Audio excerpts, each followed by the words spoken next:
We all have that friend who wakes up early to go get everyone McDonald's breakfast, while the rest of us sleep in.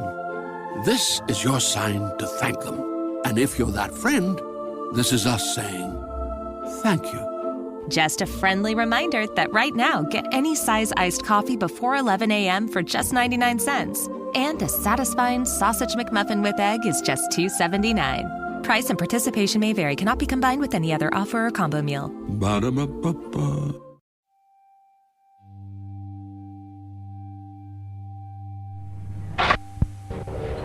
Hey, Josh. You need anything before we get started here? You thirsty? You want a soda? Sure. What do you want?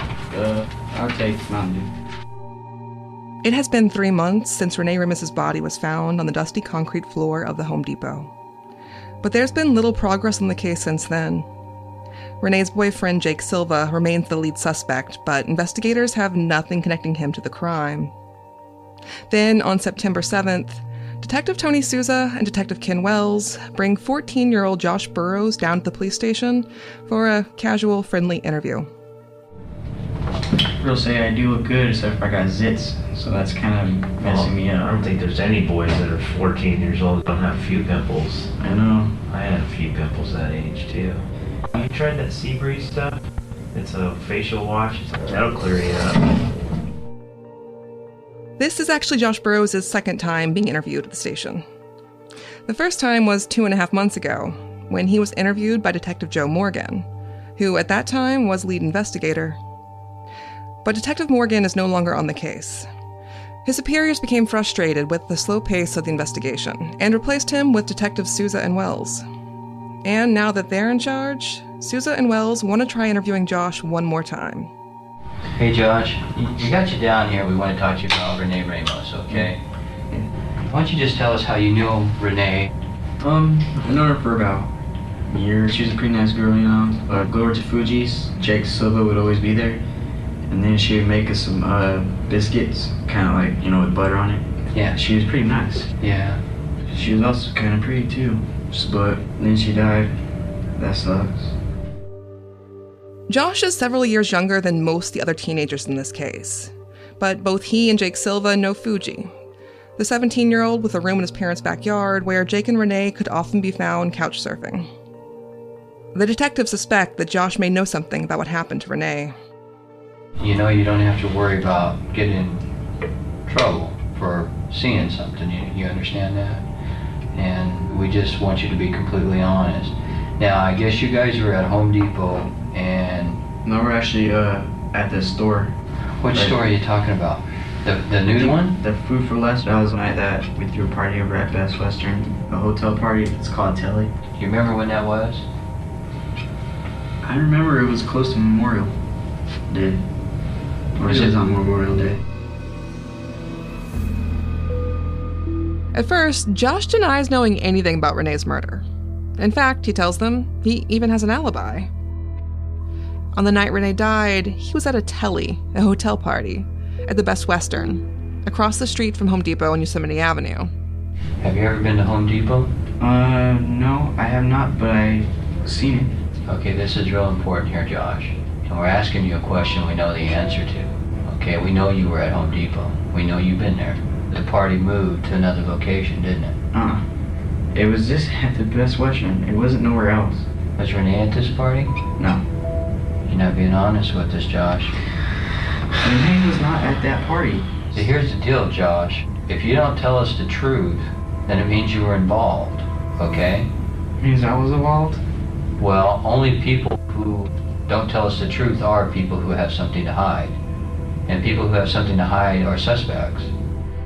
It only takes Detective Souza and Wells 33 minutes to convince Josh Burrows that it's time to come clean, and to tell them anything he knows about the murder of Renee Ramos.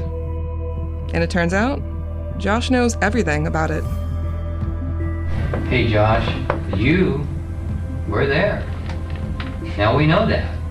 I was Josh, there. Yeah. You were there. This isn't up for debate, and you don't have to deny it. We know you were there at the party. And quit playing these games with us, because remember what I told you earlier? People who hide things become suspects?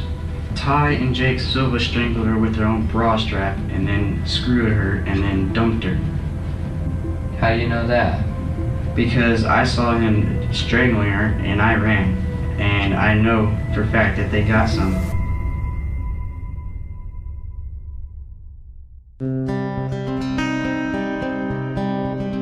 I'm Susan Simpson. And I'm Jacinda Davis. I'm an attorney and investigator. And I'm a true crime TV producer. And this is Proof, Season 2, Murder at the Warehouse. Proof is a Red Marble Media production in association with Glassbox Media. For the past year, we've been reinvestigating what happened after 18-year-old Renee Ramos went missing in the spring of 2000. And we discovered that in this case, not everything is what it seems. This podcast tells the story of what our investigation uncovered. New episodes are released on Mondays, and on Thursdays you can catch our sidebar episodes where we talk about the case, talk to guests, and tell you more about what's going on behind the scenes. You can find additional materials about this case, including pictures, exhibits, and videos of people we spoke to on our website at proofcrimepod.com. This is Episode 3, Secrets Don't Last.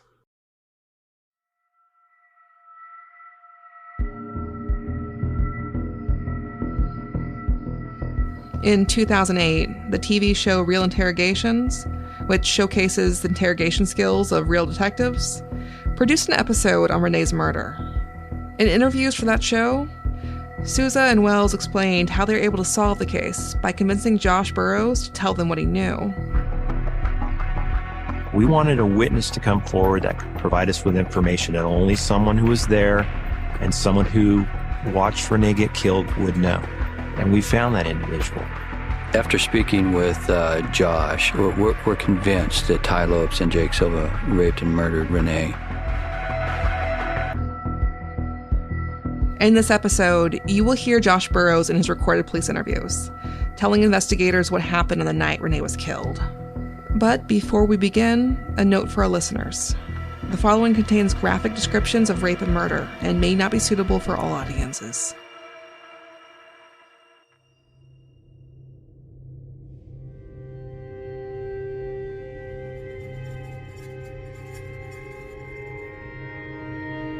Even before they spoke to Josh, the detectives had suspicions about who had been there on the night Renee was killed. And Sousa and Wells begin their interview with Josh by asking him about one of the people they think might have been there. You ever hear the name Rapster? Or Rapper Delight? You ever hear anybody with that nickname? I think it was Richard. This dude, and I know Richard. What do you know about this Richard guy? I know he had an obsession with Renee. Josh tells detectives that Rapper Delight is actually a guy named Richard Ornelas. In fact, it was Richard Ornelas who invited Josh to the Home Depot party in the first place. So tell me, how did you know the party was going on there? Richard told me. That there was going to be a party at Home Depot? Yeah. Can you say who the party was for? He's talking about Renee being pregnant.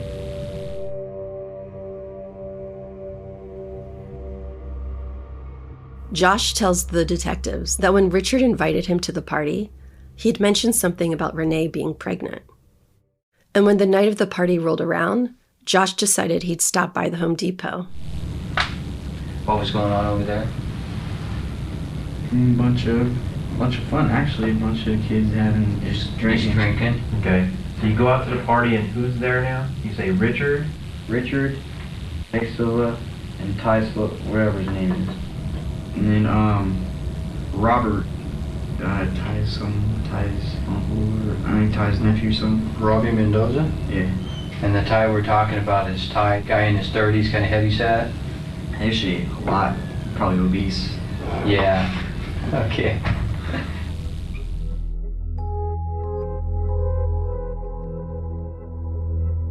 When Josh arrives at the Home Depot, the party is already underway. Richard Ornelas is there, and so is Jake Silva, along with his girlfriend, Renee. Jake and Josh's mutual friend, Fuji, is also there, along with two guys that Josh recognizes as two of Jake's closest friends, Ray Owens and Robbie Mendoza. Not long after that, Robbie Mendoza's uncle, Ty Lopes, arrives, which is great because Ty is 33. Now they're able to buy alcohol and the party can really begin. At about 9:15 p.m., Ty shows up at the party. And then Ty goes to Food for Less and buys a little, what do you buy? Beer and hard alcohol. Because it was one of my favorites. Hot Damn. Hot Damn? Okay, you brought some Hot Damn. And you guys start drinking. Josh starts drinking the Hot Damn cinnamon schnapps that Ty bought him at the nearby Food for Less grocery store. And at first, there's nothing unusual about the party. Josh talks to a cute girl with brown hair that he's hoping to hook up with. Fuji and Ray start doing skateboarding tricks through the empty warehouse. And everyone is just hanging out and partying. There are a few others there that Josh recognizes, like his friend Chris Williams, and a girl he knows named Jamie Nichols. Jamie's at the party with her short friend, though Josh can't remember the short friend's name, but she is later identified as 15-year-old Tanya Malden. Okay, how many other people were there that you didn't know? There's about a lot. Josh thinks there are between 25 to 45 teenagers there in all, but a lot of them he doesn't know by name. There are some girls from Manteca High there, plus a bunch of guys from a rival skater crew called EOK that Josh doesn't get along with. I used to be in a group called BDK and we really didn't like EOK. Oh, really? Jake Silva, I guess, was in EOK, but see, in the middle, there's a group called Grim Crew I was also in. Mm-hmm. So, he was in Grim Crew too, and I was in Grim Crew, so we kind of had mutual agreement. And how about, what was the one you were in? BDK. What's that stand for? Big Dick Kings. Mm-hmm. Josh tells detectives that at the Home Depot party, there were people from 3 different skate crews: EOK, Grim Crew, and BDK, the Big Dick Kings. This is worth taking note of because these skater crew dynamics play an important role in the case later on. Josh is the only member of the BDK crew there at the party, but Josh is also a member of another skater crew called Grim Crew, which Jake Silva is also a member of. Finally, there's EOK, which stands for Era of Confusion, confusion spelled with a K. They're a skater crew that Jake often hangs with. And when Josh next notices Renee, it's some EOK guys she's hanging out with. Using a hand-drawn map, Josh shows the detectives where everyone was standing at the time. So, you guys are over here in the road drinking and everybody's having fun. So where was Renee at? I saw her around in this area. She was talking to some guys. And then, what happened? I guess they started walking in that direction. Who's they? I really didn't know him. And then, Jake Silva followed, and then Ty Lopes. Renee and Jake and Ty go into a back room inside the Home Depot, where they're out of sight for a while. They come back 20 minutes later, though, and that's when the party starts to take a dark turn. When the incident occurred between Renee and Jake, were there any other girls still there? Yeah, there was a lot of girls there. A lot of Renee's friends. Okay. What's the first thing that gained your attention over towards Renee and Jake? I was looking for my beer. Okay. And then I laid eyes on him. He was strangling her. She was sitting down on her butt, and he was strangling her. And she got up, started lingering, and then he started talking to her. How far were you from this when it was happening? I would say 30 feet. About 30 feet. Now, could you see in there okay? Yeah. We all had flashlights. Oh, you had a flashlight? Did you shine it on him? No, I was looking all around because I was looking for my bottle of beer. When I pointed over towards him, I saw him doing it, and I was like, "What the fuck are you doing? This isn't supposed to be like this. This is supposed to only be a party. We're supposed to drink." And then he got mad at me because I tried breaking it up. I almost got socked, and I was like, "Fuck it, I don't want no part of this." How many people were there at the time she was being strangled, in your best guess? There was a lot. By a lot. I need kind of... Around me? They would be able to have seen this if they were paying attention. Yeah, there's a lot of people there. Just around me was 20. Most of the people at the party do nothing but stand there and watch as Jake punches Renee in the head repeatedly and drags her around the floor of the Home Depot. 4 of the partygoers do get involved, though, but not to help Renee. They go to help Jake. Now, people gathered around her, right? And that was Ty Lopes, and you said Ray Owens, and those 2 guys from EOK. Okay. But there was some people that kind of were afraid and staring at him and gawking him. Ty Lopes, Ray Owens, and 2 guys Josh doesn't know by name but recognizes as members of the EOK skate crew form a circle around the battered and semi-conscious Renee. And then what happened? She started strangling with the braille strap. I really don't want He did what? I really don't want to talk about it, but he started strangling her. Now, how did he get her bra strap off? How did that come about? Because, I don't know. Well, what did her face look like?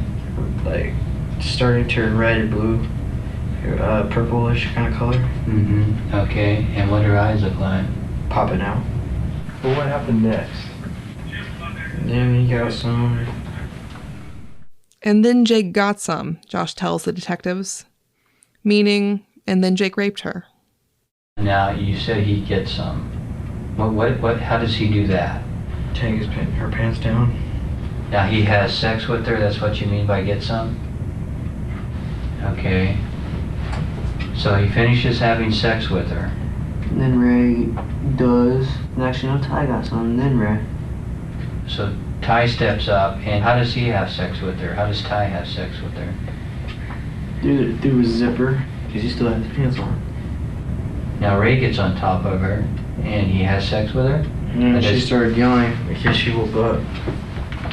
Well, what did she say? Like, what are you doing? Get off me. Okay, now was her legs still down on the ground, or were they up in the air? Kind of wiggly. Like, thrashing up in the air. How long does he have sex with her? Not that long. Probably, I'd say a little bit longer than Jake. Okay, so he gets done having sex with her, now what? And then, Ty started choking her, and that's when it was over, and then they buried her. Well, wait a minute. Okay, so what makes Ty start choking her? I don't know. Josh describes how it is Ty Lopes that actually kills Renee. After they finish taking turns raping her, Ty uses Renee's bra to strangle her to death. When he first started to strangle her, what'd she do? She tried to get away. Okay, and what'd he do? Was he saying anything? No, just sitting there having a smile on his face. He was smiling? He was enjoying it? He had a look like he had some.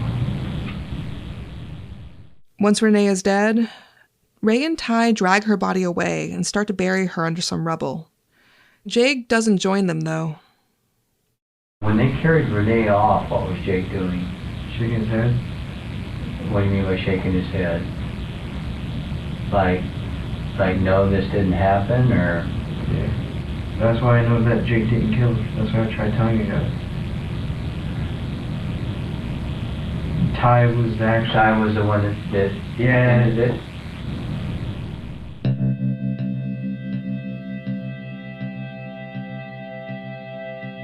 Josh doesn't know for certain why Renee was murdered. Jake and Ray and Ty don't explain their motives to Josh. But Josh thinks he might know what the reason was.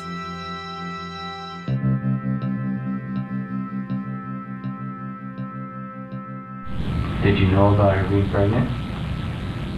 Mm-hmm. Do you think it had anything to do with that? What I think is that it was Ty's baby. And Jake didn't like that too much, and that's why he beat her, and that's why Ty ended it. Everyone knew Renee was pregnant, Josh says. That wasn't a secret. But what they may have been trying to keep secret was that it was Ty's child she was carrying. That's why Jake killed Renee, for cheating on him with Ty. And Ty agreed to help because he didn't want Renee to have his baby. That's Josh's theory anyway.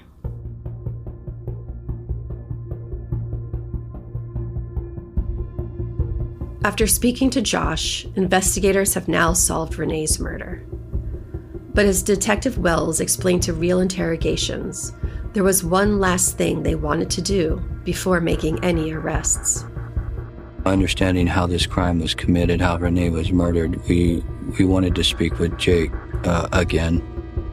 Sousa and Wells find Jake at the skate park and tell him they have some photos they want to show him back at the station.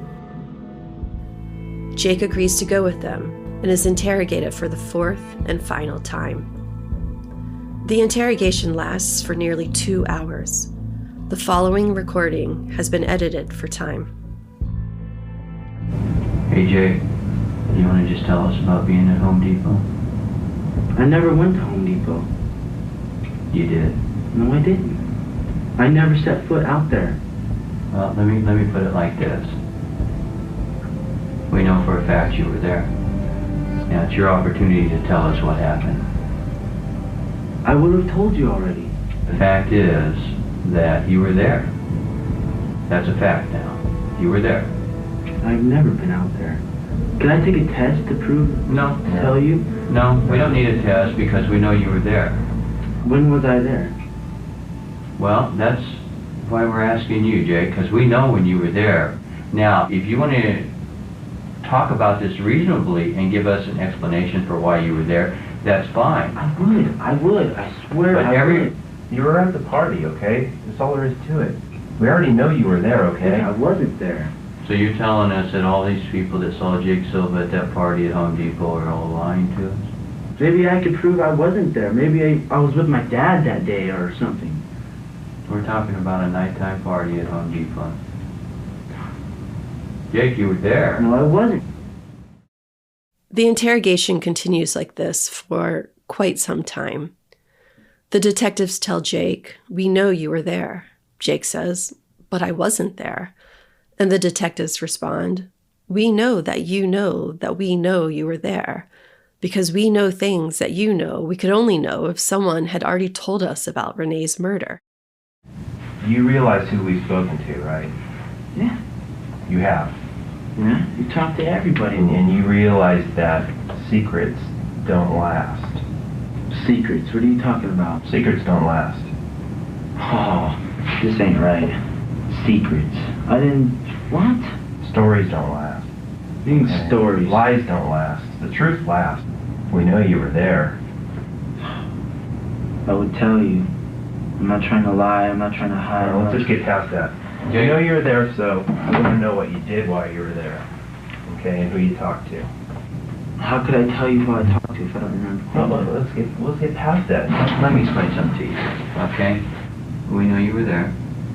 We know what happened. We're talking about the party where the people had the flashlights. The flashlights? Yeah. Remember all those people skating in there with the flashlights? Well, we've talked to a lot of those people. Jake? I don't remember skating around there with a flashlight. Detectives Sousa and Wells think Jake is lying about this, though, because Josh Burrows has already told them all about how the partygoers used flashlights to skate through the Home Depot warehouse. And the detectives tell Jake this to prove to him that they already know everything. They already know the truth, so he might as well tell the truth too. We're giving you things that only people who were there would know. Now, do you want to tell us your version of what happened? I would tell you. Because everyone else has told us what happened. And as you know, like we explained it before, it paints the picture. And they have painted a picture. You haven't added your brush strokes to that picture. God, man. Do you understand what we're talking about? Not really. We're not trying to confuse you, Jake. That's the last thing we want to do. And you're not confused. You always play like you don't know what we're talking about half the time, Jake. Just half the time you're saying stuff that I don't even understand what the hell you're talking about. You're playing dumb here, son, I'm and not you're not playing dumb. dumb. You know what happened. Now just tell us. We're telling you that we know for a fact you were there. Now, On what day? What time? Well, that's not important. No. That is. What if I could prove I wasn't there? That's not the issue here, Jake. Now, the date really isn't even important. We're asking you to explain being at Home Depot. The date isn't the issue. It's being at Home Depot is the issue. I wasn't. In and around the I property. would remember. How do you think we know what happened and how they had flashlights there? Jeez. How do you think we know that, Jake? We weren't there. Someone had to tell us. You're trying to say I remember being there with flashlights and skating and drinking. I don't remember. And I would remember somebody skating around with flashlights. We're not talking about people skating around with flashlights, Jake. We're talking about Renee's murder. That's what we're talking about.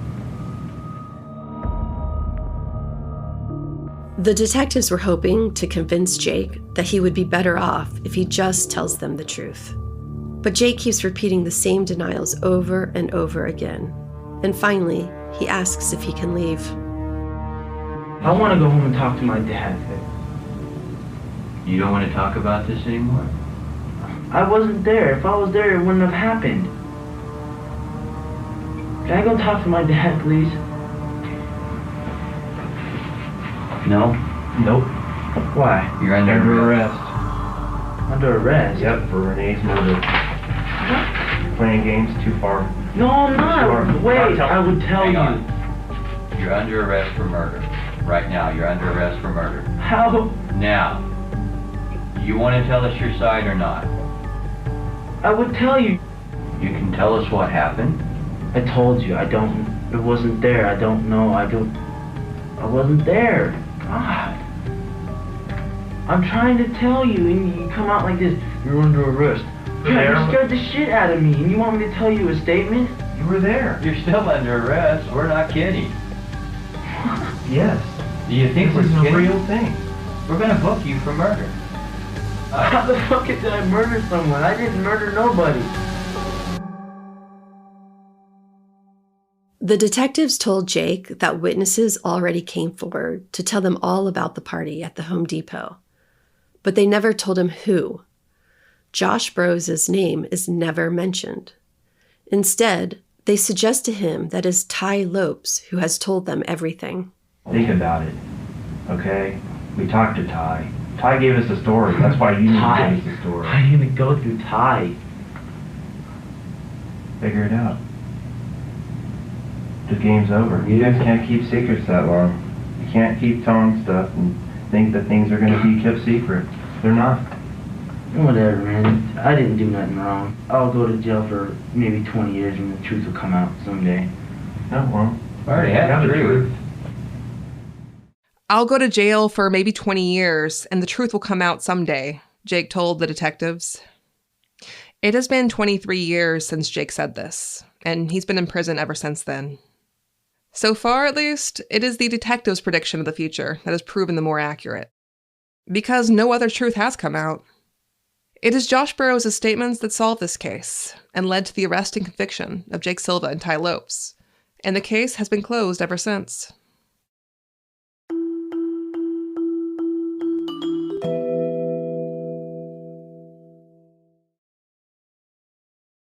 Sousa and Wells were bluffing about Ty telling them the story. At the time of Jake's interrogation, they hadn't gone to talk to Ty yet. But after arresting Jake, the detectives immediately head for Ty's house and ask him to come in for an interview as well.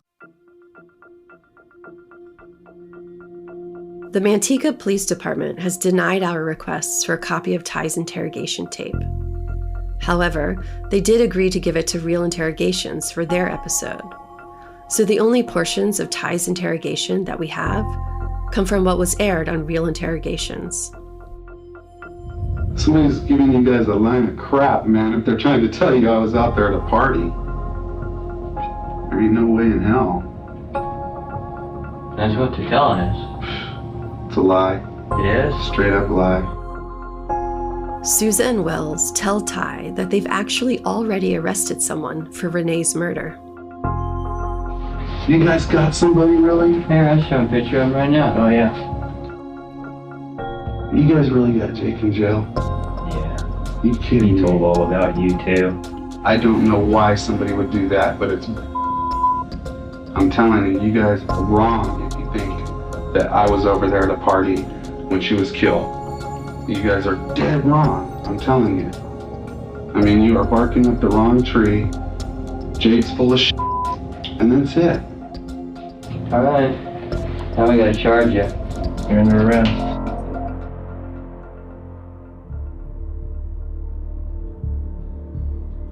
Two weeks later, the detectives flew to Indiana to make their third and final arrest.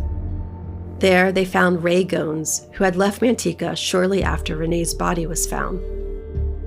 Ray waived extradition and flew back to Manteca with Susan and Wells, where he joined Ty and Jake at the San Joaquin County Jail. After their arrest, Jake Silva, Ty Lopes, and Ray Owens all continued to deny any knowledge of what had happened to Renee. If detectives had been hoping that one of them would flip and try to cut a deal in exchange for testifying against the others, then they were disappointed. Which meant that at trial, the prosecution's case would have to rely on the testimony of their star witness, Josh Burrows. Detective Susan Wells had no doubt that Josh had been there. Yes, there were some things Josh said that investigators had questions about, and not all of his statements added up perfectly. But Josh had known things that only someone who had been there and witnessed the murder could have possibly known. Things like why there was a party at the Home Depot in the first place. I knew she was pregnant. Richard was the first one that told me. Richard told you that night that she was pregnant? No, he told me before that. And then he said there was going to be a party. Dr. John Cooper was the medical examiner who autopsied Renee. He testified that she had been 8 to 10 weeks pregnant when she died, corroborating what Josh said about why the party was being held. Then there's the people that Josh says were at the party that night. Even before speaking to Josh, detectives had a list of people that they believed had been present when Renee was killed. And Josh confirmed that almost all of them had in fact been there at the party. Jake Silva was one of them, of course, no surprise there. But Josh had also known that Ray Owens and Fuji were involved in Renee's murder. Now, was Fuji there at the party? Yes. When did he show up? Shortly after we did. Now how do you know Ray? He was at Fuji a couple of times. So he was there, Ray? I'm pretty certain.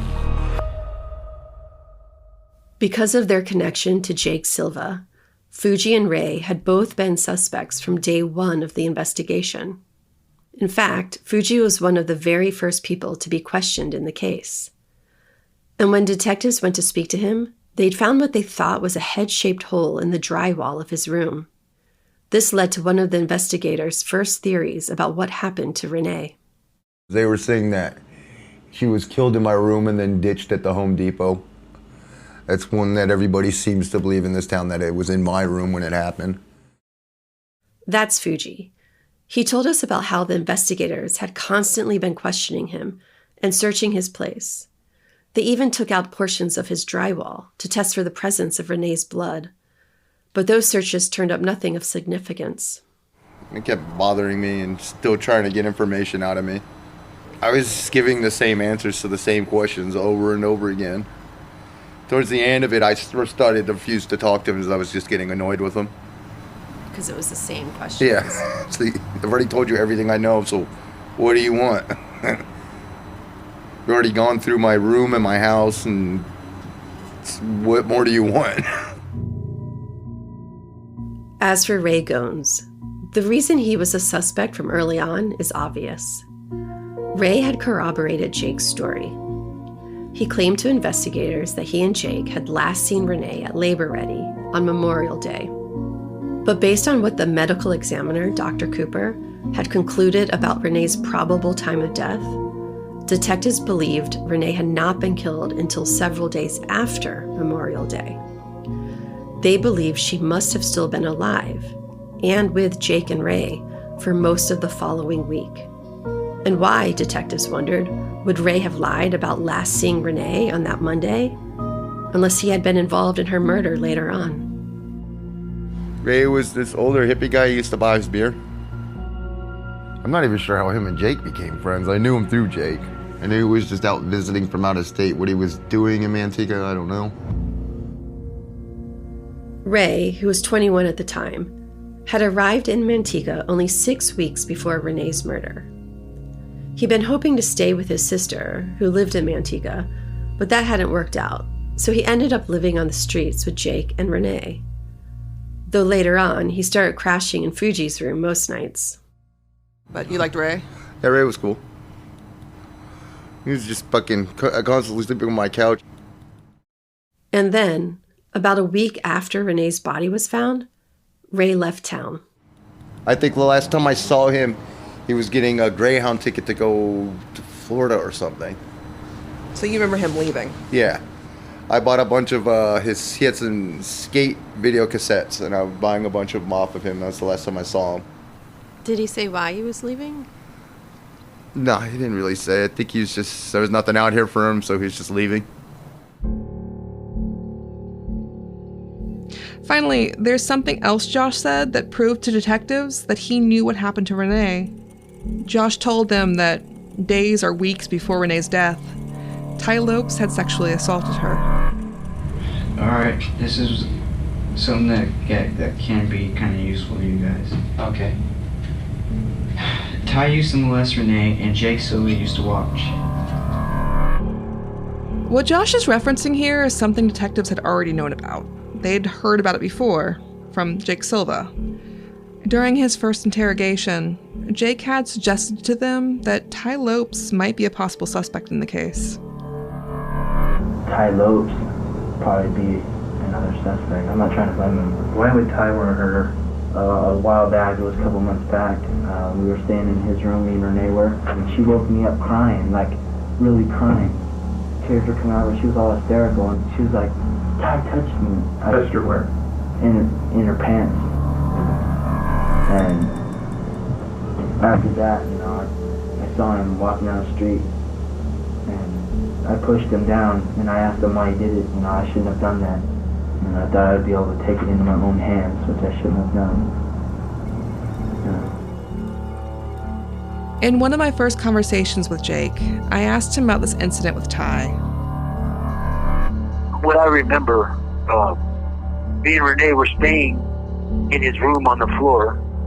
We were sleeping. She woke me up, grabbing me hard, like my back and my side, like hard, like scratching me. I didn't know what I turned around, like, what the fuck? He was touching her. He was all drunk. He had his fucking hand down her pants trying to touch her. I just grabbed her up and got all her stuff and got the hell out of there. How'd Renee react to that? She was freaking out. She was crying, freaking out. I didn't know what the fuck to do. I didn't know what to think.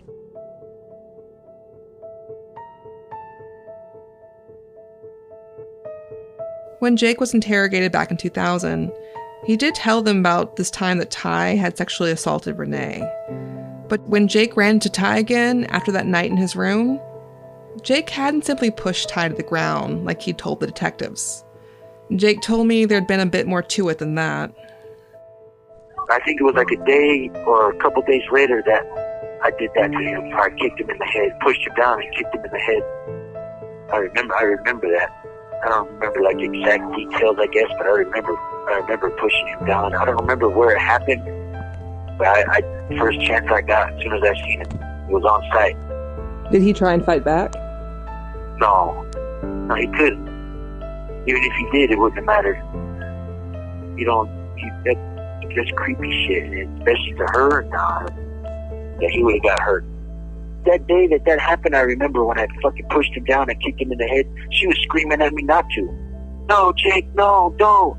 I didn't care. I was gonna stomp his head flat. I was so mad. Yeah, you don't do that. You don't do shit like that. And it just seemed like it was an ulterior motive, like he was willing to let us stay there just so he could do that. So it was just weird, man.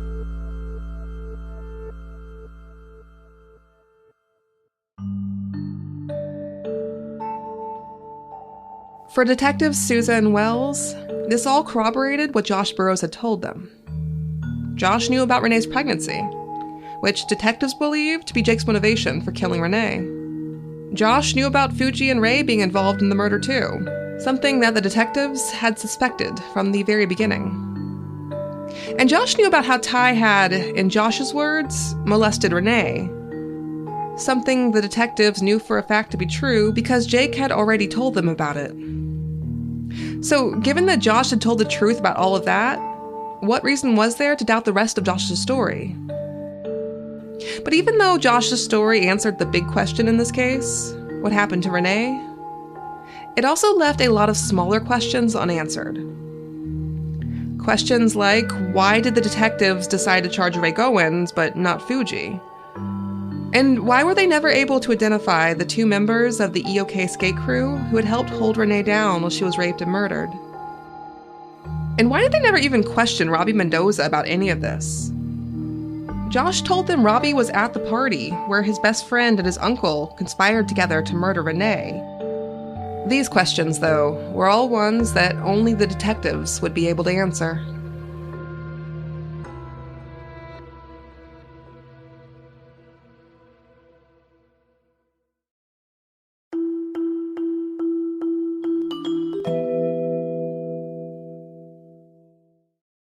Treat yourself to a little something organic.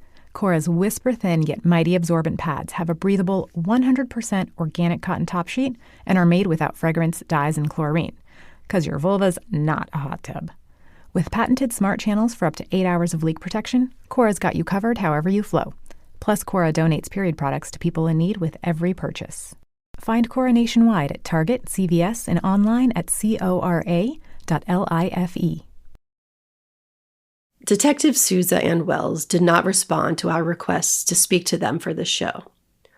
But Detective Morgan, who had initially been lead investigator before being taken off the case, agreed to meet with us. He didn't want our conversation with him to be recorded, but afterward, Susan and I went over everything we'd learned from him. One thing about his reports that I did question was like his interest in Fuji, because he seemed pretty keen on Fuji. But the Fuji thing doesn't really make sense to me. And I asked him, he's like, nah, I didn't think Fuji was involved. I think he was covering up for his friends. Oh, he said, I thought Fuji was being heroic and covering up for his buddies. Yeah, he was trying to be here. I think he was frustrated with Fuji. He thought Fuji could help them and just feeling incredibly frustrated that he wasn't cooperating. Detective Morgan told us that he thought Fuji was lying about what all he knew to help cover for his friends. But Morgan said he hadn't thought Fuji had any involvement in the murder itself, which had surprised us that he thought that way.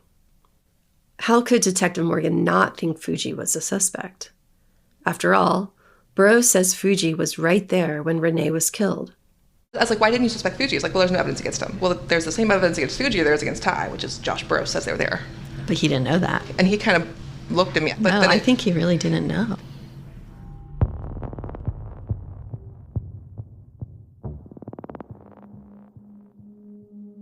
Before talking to Detective Morgan, we assumed he'd known all about the party at Home Depot and everything else Josh had said when he was interviewed by Susan Wells.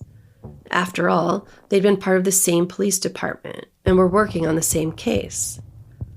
But remember, Morgan had been kicked off the case just before Josh Burroughs was interviewed. And the version of Josh's story that Detective Morgan had been told about is roughly the same as the version of Josh's story that was told on the episode of Real Interrogations. And that episode never mentions a party. Detective Morgan told us he'd never researched the details of Josh's story for himself, intentionally so, and for valid reasons. Morgan had been a witness at both trials, so he'd always avoided learning extra information about the case. Until we showed up anyway. He was like, don't tell me about the stuff. And then we're like, we're going to tell you anyway. But we're like, look, you can't have a conversation about this without you knowing basic facts about the case. And we told him, here's what Josh Burroughs says. There was a party with 25 to 45 teenagers at the Home Depot when they organized this rape and murder. And his reaction was, that doesn't sound plausible. He's like, what? I've never heard that before. That's the theory? He did say they interviewed everyone, like a lot of people at the Home Depot, and there was really no evidence of a party. And then we're like, that's their theory. And that's when he's like, oh, well. I think he even said, like, oh, so that's why you're here. Yeah, he said, oh, now it makes sense why you're looking into this. When we first sat down with Detective Morgan, one of the first questions he'd had for us is, why is this the case you're looking at? He'd had his own concerns about the investigation, but he didn't get why we were interested in it. He'd been polite, but firmly dismissive, in response to our suggestion that maybe the wrong people had gone to prison. But when we told Detective Morgan what Josh Burrows' story had actually been, Morgan's response had been a sharp, ooh, followed by him quietly chuckling to himself. Then he told us, okay, now I see why you're looking at this case. So I tried to gauge him. I was like, and there was no physical evidence, and he didn't really, I don't know if he knew that there was no physical evidence or... He was being an interrogator. He's not going to react to anything we say. He reacted to the Josh Burrows story. He reacted to the party. He's like, what? He's like, what on earth? What? He knows there was no party. There was no party. Yeah, he knows that plain as day.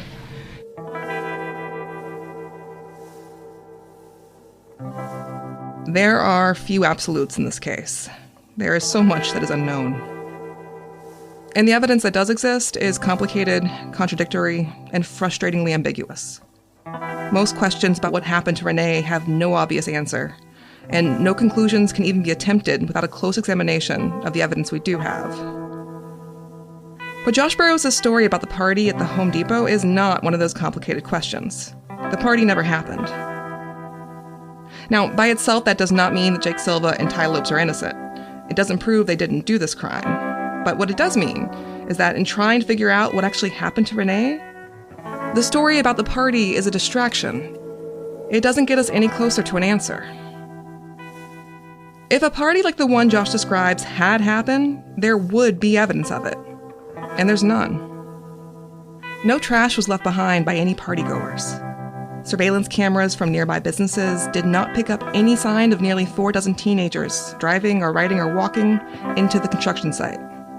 And construction workers never heard or saw anything to suggest that kids were partying there. We saw no signs of a party, no candles, no empty booze bottles or beer or anything like that. I mean, there was nothing. We would have noticed if there was a big party there, you know. I was staying in a trailer on site there, and we never heard nothing about no party or anything. That's not a place where a bunch of kids would go out and have a big old party. They would have got busted pretty quick. So you're pretty confident that if a party had happened, you would have known about it? Oh, I would have known. I would have known. But here's the real reason why we know the party never happened. Every single one of the teenagers that Josh says was at this party has denied that anything like that ever happened. They pretty much made that known that they thought I was there, but I didn't even know there was a party there. That's Fuji again. Investigators never charged him in connection with the murder, but they were confident he'd been at the party. Josh Burrows had given them very specific details about what Fuji had been doing at the moment Renee was strangled. He describes you and Ray having like a skate-off during this murder. So like Ty and Jake over there strangling her. At the Home Depot warehouse. And the two of you are skating off with one another. And there's no running power in there, so it's pitch black. No, you have flashlights. Oh, yeah. With our candles. It was a seance and Ouija boards. What is going on? Have you ever heard anyone say I was at that party? No, not even anybody admitting that they were invited. The prosecution's rebuttal here is that Fuji and the other partygoers are all lying, either because they were involved in the murder themselves, or because they're afraid of being called a snitch. But I would submit to you that it is a fundamental truth of the universe that a group of 25 to 45 teenagers cannot keep a secret this big. Not even for a week, and certainly not for over 2 decades. If this party had actually happened, someone else would have come forward. Even during their first interview with Josh Burrows, you can hear Detectives Souza and Wells grappling with this inherent problem in Josh's story. Hey, there's a lot of people there. Their surrounding was 20. 20 watching this happen. Tell me this, why, if so many people saw this happen, why is nobody coming forward to tell us what they saw?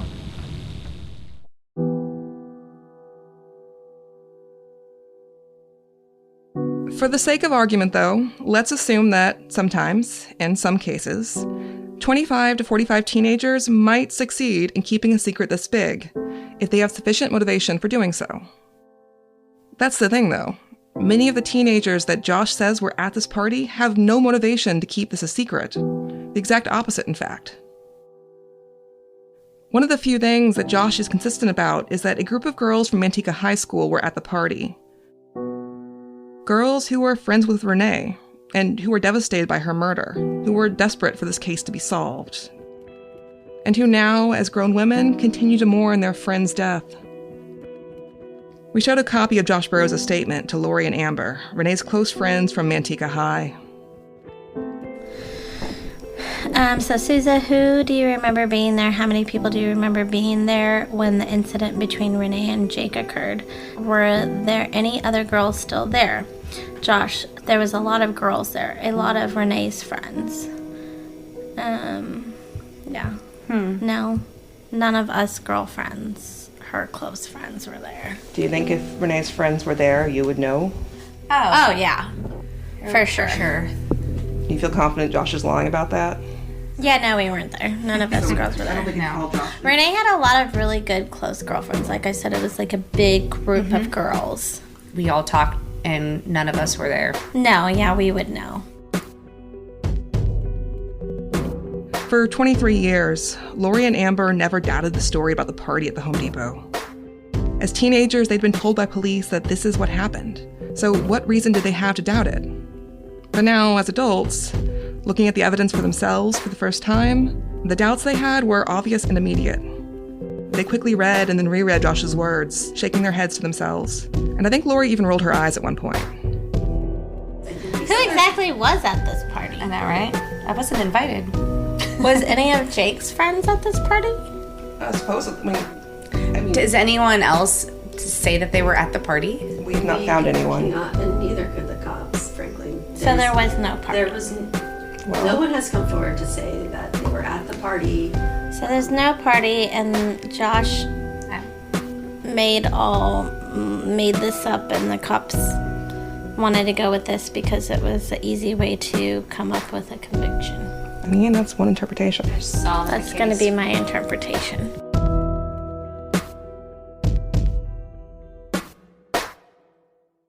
Next week on Proof. There is a moment in the trial when the judge addresses your dad and says, "Mr. Lopes, you're your own worst enemy. Shut your mouth." Yeah, I remember that. Ty was such a pain in the ass to the powers that be in that town for so long. He just antagonized the police. He was a troublemaker. Okay, now this is very serious. Do you have any idea who killed Renee Ramos? No, I don't. But I doubt that Jake did it.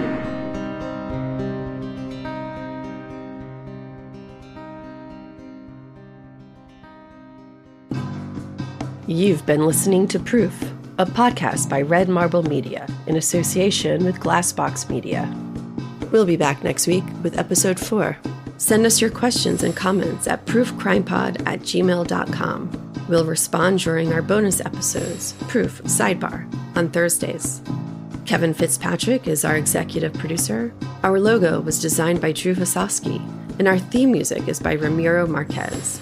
Audio production for this episode is by Michael Ulatowski. Our social media manager is Skylar Park. And thank you to our sponsors who make this podcast possible. Follow us everywhere with the handle @ProofCrimePod and on our website, proofcrimepod.com. And lastly, a note to our listeners. If you have any information related to this case, we'd love to speak to you, no matter how small a detail it may seem. It just might be more important than you realize. You can reach us by email or leave us a voicemail at 929-267-3172. That's all for this week. Thanks so much for listening.